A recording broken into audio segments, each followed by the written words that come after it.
I'm gonna give you an answer from my perspective now. All right now, so y'all already know y'all live with Snapchat Queen. I got the microphone out, but hey, I got some questions. So I got a special guest in the house with me, and hopefully, he can help me analyze, compartmentalize, and answer these questions that I got. So the first question I got is along the lines of, it seems like lately, every time I go outside, it's always a black male or a person with my skin color coming up to me, begging me for change. And as a black woman, a woman who has my skin color that is from America, I really have a problem with that. And the problem I have with that as a black woman, if our male figures and the men in our race are supposed to be our protector and providers, and they're asking us to protect and provide for them, where does that leave us in this culture or in this race? Because every other race come over here and it don't seem like they asking their women to go out there and take care of them. So what brought me to this topic was today was the final straw. So a guy come up to me and he dressed very well, very decent. I don't get a man no credit. Like, he won't dress bummy like they sent the last guy at the gas station a little bummy and had a little odor coming from him. But this guy, well-dressed, had locks like I did, well-spoken. He come up to me as a black woman who is raising my child by myself to the best of my abilities. He come up to me and says, can I give him some change to take care of him, his baby mama, his baby, and did he say grandma too? Yeah, and his grandma. They all live in. He told me grandma. Oh, he told him the grandma. He told me baby mama. So they come up asking for change, saying they living at the hotel.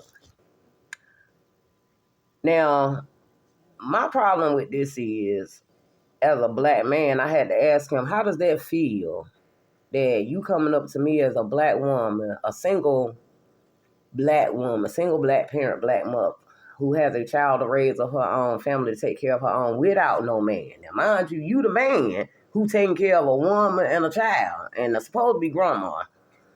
And I'm by myself trying to take care of my family. How does that sound that you as a black man coming to ask another black woman to take care of you and your family off the backs of a single black mother who's just barely taking care of her and her child? So let's talk about the family. So how do you feel about that? Well, I have seen trending lately and over the course of my life and lifetime different perspectives about this. But what I personally believe, right, is that as a result, now I know everyone is not from slavery. You've made that clear that there are indigenous people here that did not experience the trauma of slavery.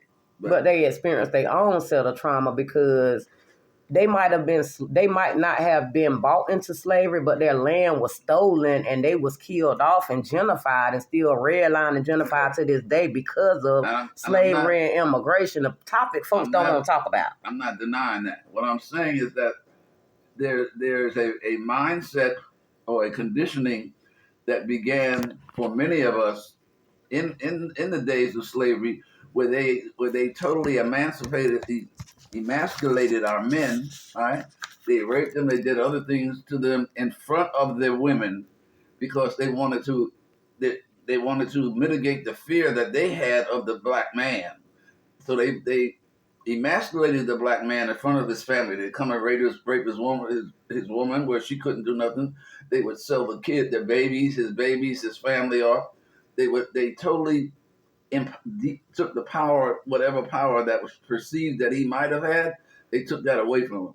And they gave it to the black women because the black women were in their households. A lot of them were. So you're referring to the slave? I'm talking about where in my mind where this dynamic started. I mean, because I'm confused. Because first you said it was dealing with the slave. It was a separation between the slaves and the indigenous people. No, first I'm saying that what I'm saying may not apply to everybody, because you make it clear that your lineage, your heritage did not deal with slavery, but I'm saying that mine did. So No. I'm trying to make that distinction. So I'm saying what I'm talking about is what happened in my heritage, my lineage. Right. So are you? That's why I'm asking this question. Are you dealing with the people who were enslaved or the indigenous people? I'm dealing with my lineage, which is people that were in slavery. Okay. No, I just need clarification, because there is a difference between indigenous people and the slaves. Well, that's what that was my initial point. Okay. Right? Okay. So now what I'm trying to say is that once you start creating the division between the male and the female, making the female the head, emasculating the male, making the female, and then the female is taking care of the male back in those days, because if the male acted up, he would be killed. So the females had to, when they had sons, they had to dumb down their sons, tell the sons don't react the way men would normally react. You got to be quiet. You got to accept this subjugation, and that became generational. Okay. So now, moving up through the generations, the women had to assume the head of the families in a lot of cases, right? Mm-hmm. And the males bring me a charge of Precious, please. And the males continue to be subjugated, right? To be emasculated. So I mean, I was lucky that didn't happen to me. My father was the head of the family, and that's how I evolved from that perspective. But I've seen a lot of, like the guy that you're talking to, has no hesitancy to go to. There is none. He probably was the result of a female head of the household, matriarchy, so to speak, right? And so he was raised by women who made him. He was dependent on women, so he doesn't even have that mindset that you're supposed to be taking care of the woman. You're not supposed to go to her and ask her. Even if you're out there, Precious, I need it right here. Even if you're out there panhandling, right? Plug it up back there. You should not, you should not go to a woman. Go to a woman. Why are you going to a woman? Because that's what you're used to doing. That's what's in your lineage. Like, oh, mama took care of me. Grandmama took care of my daddy. Right? Now the problem that I have with that, because I was out here homeless with my daughter for about 6 years, and I couldn't even see myself to go and ask anybody for no money to help me, because that take a lot of pride for you to go and say, can you help me with some money? Because we live in a society where people look down on you for asking for help.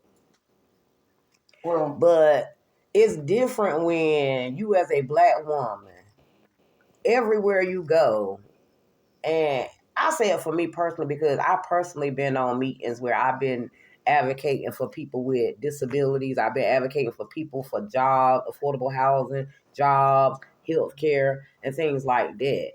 And I've been advocating for everyone, not just this group of people or that group of people, but I've been a vicious advocate for everyone.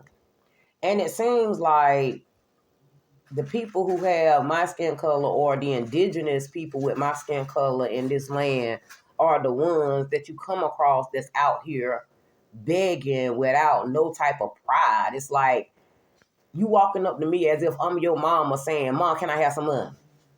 Not even saying, well... And what did he say? Ma? Did he say ma? Nah. Oh. But I'm just saying, it was as if he walked up to me saying, Mom, can I have some money? A lot of men refer to their woman as their mother. They say, hey, Ma. And I feel like I said, as a black woman, where is our protector and providers? Where, out of all the races that we dealing with culturally that come over here, they come over here as a nuclear family, the man, the woman, and the child. And if they don't come over here under a nuclear family, they come under here under different guidelines than the people who are indigenous to this land. So again, why is it that every time I walk outside, they got these black men walking up to me begging? And it's sad because, like I said, I love my brothers. But at this point in life, where does it end where we get out of this victim mentality? I need a mama mentality because it's 2024.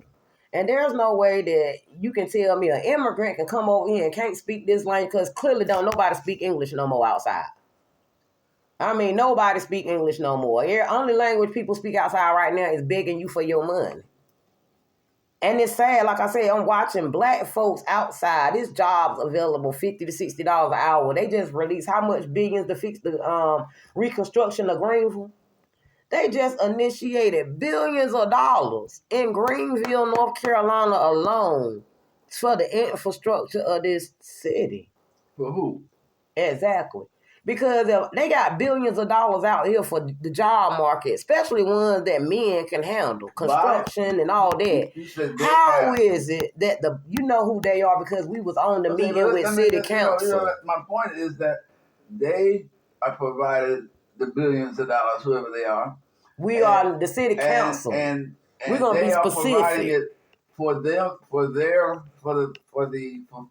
perpetuation of their power, right? That millions of dollars wasn't supposed to be wasn't designed to go help our people. That billions of dollars was to go and use our people as a conduit for that money to get back to their people. So the people at the top, they send it to their aunts, uncles, and all that, their relatives and whatever. Those billions of dollars just come through us, if even that, right, back to them, because they control the economic foundation of this country.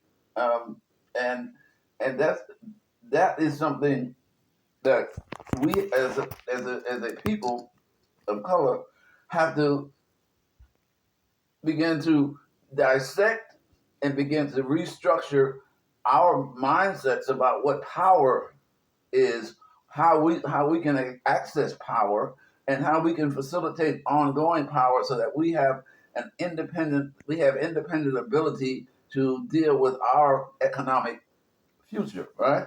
Because as long as our economic future is in some way dependent on them, as long as we use their banks, their insurance companies, their stores, their whatever kind of resources, we are going to be beholden to them at some point. And they can allow us to do it, and at some point, if they decide, they can take it away. And because we are on the receiving end, we're not on the giving end. We're on the receiving end. So again, this is the second time that we've had this same conversation come across our topic, because it's still going back to the same question. It is. At what point do the things change? We get ourselves together? Because, like I said, from what I'm saying, we take responsibility for our education and our indoctrination by people who have that perspective in terms of what real independence means, in terms of the real emancipation means, right? Then that's when all this will begin to change. It's not going to change on its own, and it's not going to change by the dominant culture. We have to change it, and we have to. In order to do that, we have to deal with the young people to get the young people to emancipate their mind. You can be emancipated physically, and that really doesn't mean anything if your mind is still not emancipated. So I guess people like you who are having these conversations, people like you who are going out into the public and challenging the mindsets of people who languish and stay in a state of dependency, and you're confronting them about their dependency. This is the kind of things that will begin to make change. As long as we accept the what's going on as the norm, then it will continue to be the norm because it's benefiting those who are perpetuating it. They're not gonna give it up. So They're not gonna give up their power. I greatly appreciate you for coming on with Snapchat Queen to have this topic. Um, but it seems like we still are back to square one when it comes down to. Well, we're not at square one because the fact that you're having this discussion means that we have moved beyond square one. Oh, well, true that.